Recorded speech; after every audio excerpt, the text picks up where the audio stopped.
Neymar 19 বছর বয়সে 2011 এবং 2012 সালে দক্ষিণ আমেরিকার বর্ষসেরা ফুটবলার নির্বাচিত হন।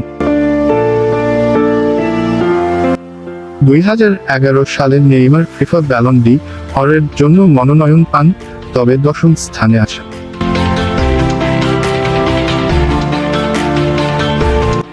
তিনি ফিফা পুরস্কারও অর্জন করেন।